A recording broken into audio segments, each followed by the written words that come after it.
How are you today? Very, very well. And you know what I just realized as well? I'm drinking from a mug that says "Here be dragons" on it. For anyone who doesn't know, the dragon family feature prominently in Unstable. Can you tell me how you came to Unstable?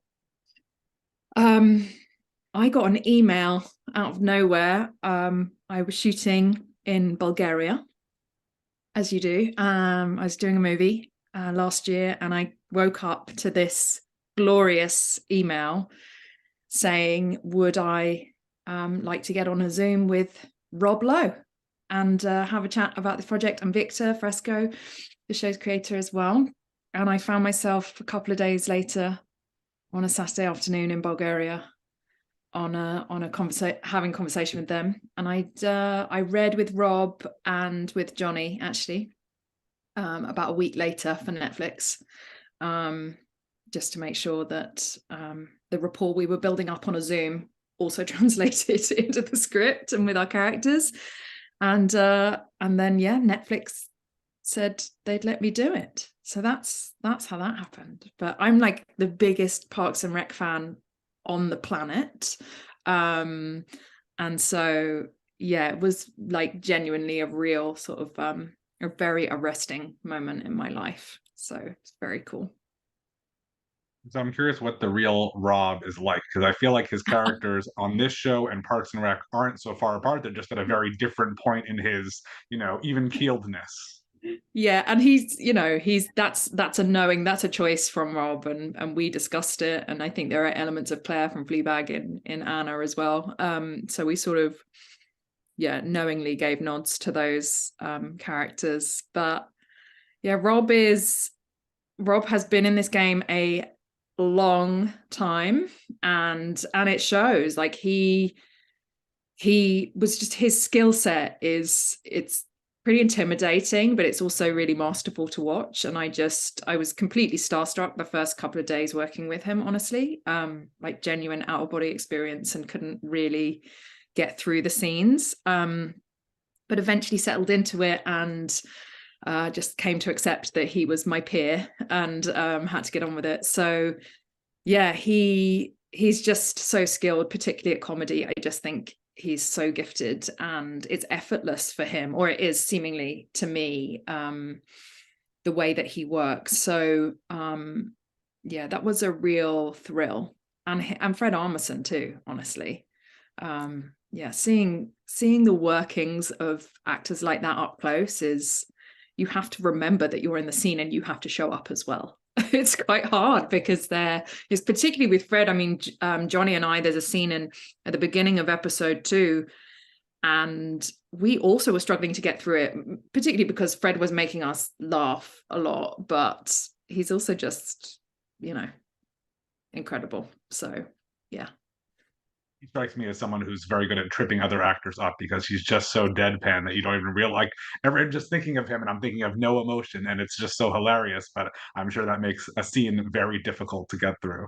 Well, they're just, in fact, what's similar about them is they both commit, him and Rob, they just are so committed to the moment and being in the scene. And yeah, I'm trying to think if Fred ever broke. Rob did, but I don't know if Fred did. You're right. So deadpan and just, yeah, so silly. There are a few little. There wasn't much improvisation on the show because the scripts were so good, but occasionally, like definitely from him, you just sort of, you've got to let him do it because it's just too good an opportunity to waste. What about working with Johnny? What is that like? Oh, John Owen Lowe.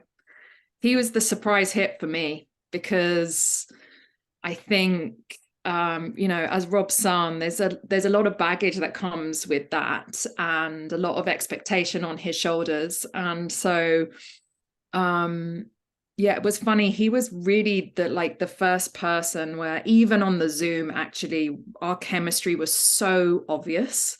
And yeah, we've become really, really close friends, and I love him. And I was so I was, he was the one that sort of had to impress everyone else. I felt like he had the most to prove in some way. But he earns his place in that writer's room, and as an actor on the screen, I think he's phenomenal in the show. And yeah, my favorite scene, actually, I think, or one of them, certainly of the whole thing, and certainly to shoot, was the scene between us in the pilot where I've plonked him down on a sofa and I'm just sort of talking at him. And we just had so much fun. I think like that was the scene where I really found Anna and found her rhythm. And so yeah, that felt really good. But I feel very protective of Johnny, and yeah, I just adore him, and I'm so thrilled for him because I just think he shines, and he's absolutely proved his worth. I wouldn't have called him Johnny if you hadn't first. I felt that was a bit casual, for the two of us, but want to respond to the way that you're calling people. Oh yeah, John. He's John Owen, isn't he? Yeah, yeah. No, he's Johnny to me. Although he's Johnny on Instagram, so I think you should go for it. I guess yeah, that's what I'll do. Well, so you mentioned that there is some of Claire from Fleabag in Anna, but what about you? How much are you like this character? Oh God, good question. I think there's a lot of Anna that I relate to. Definitely like her fastidiousness and her efficiency and impatience with people not getting on with their job. So yeah, I definitely relate to that. Her organization. Yeah, that they're the things. But I think, I mean, I was saying to someone earlier, I'm not sure if I'm more or less unstable than Anna, but there's definitely there's something of that in all our characters, which I love. Is that, of course, Ellis is at the heart of the story, but he's not the only unstable character. We all are in our own way. We're all dealing with our own things that are spiraling out of control. And so, yeah, I think there's a bit of a loose cannon in Anna that I don't think I have. Who knows? Maybe that's not for me to say. I don't know. Was the character supposed to be based in part, or were you told to mold after any, real life figures? No, no. But they did. I know that when I finally spoke to them about it, that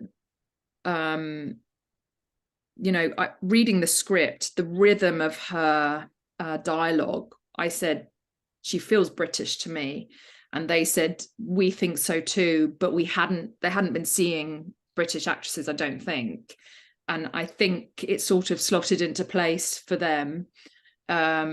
Certainly that it suddenly became British, but it naturally just felt like that cadence, because it is just a different rhythm. So sorry, I've forgotten what your original question was.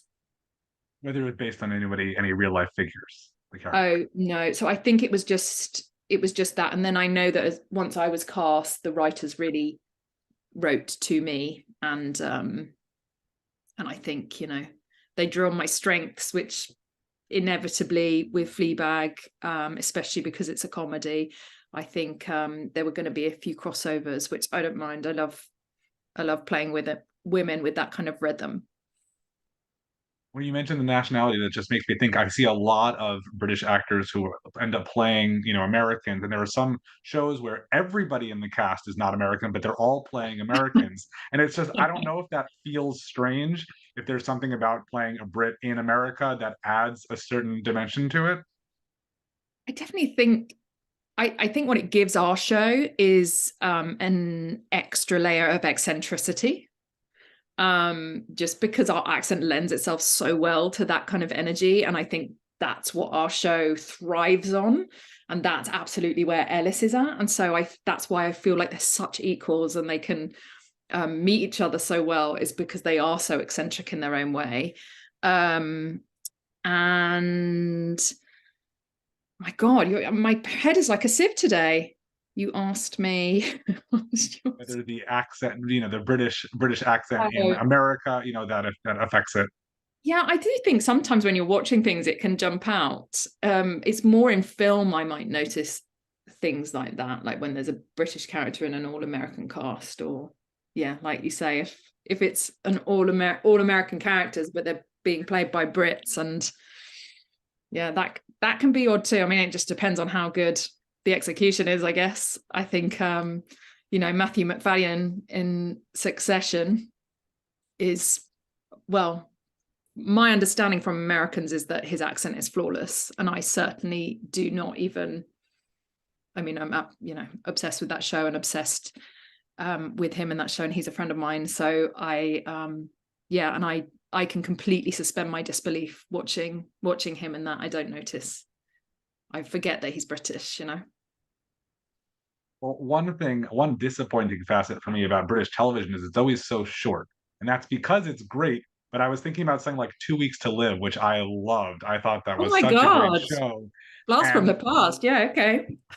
I also that's one of the shows I think that came to the US after it was already like long done in the UK. So it's like, oh, it's coming. Maybe there'll be a second season. It's of course not. Everybody's moved on. But what was that experience, that show like for you?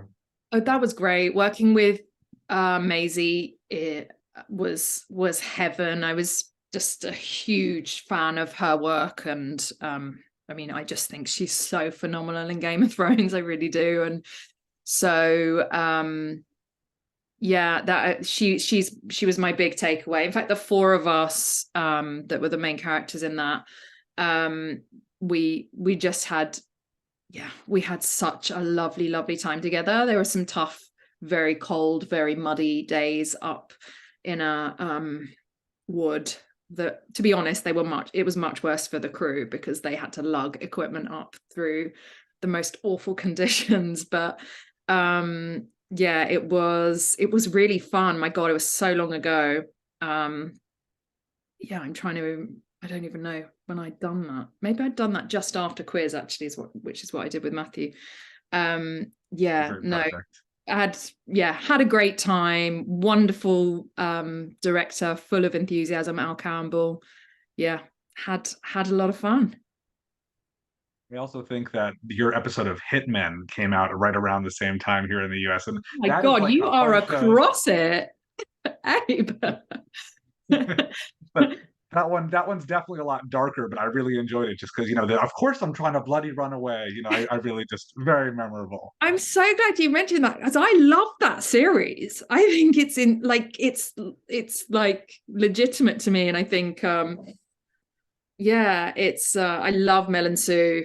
I just think, again, super eccentric, and yeah, no, I love that show. I think it's super weird in a really good way. I love stuff that's dark and weird like that. So yeah, how funny. My God, I haven't thought about that project for a while either. Lovely.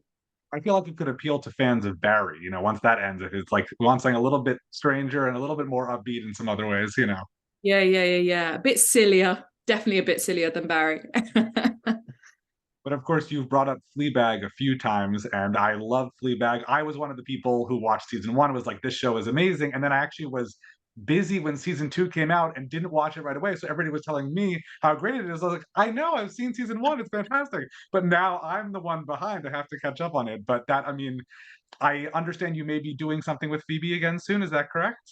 Yeah, we're working on something. We're about to do 2 weeks of development, like literally right now. So we're doing that. We're going into a room and knocking our heads together properly. Still is probably a couple of years off, to be honest, and it's been in the works since Fleabag ended. But we've both been pulled in different directions, and had to, follow those things up, rightly so. But yeah, no, we're both really excited about it. And yeah, I mean, there's an alchemical thing that happens when she and I are together that I can't really describe, but it's probably just a trust thing more than anything. But yeah, something really magical creatively happens for both of us when we're in a room together. So really looking forward just to spending a couple of weeks with her, to be honest. So that would be great. Wonderful. Well, I can't wait for that. Thank you so much for taking some time to speak with me today. My pleasure. Thank you, Abe.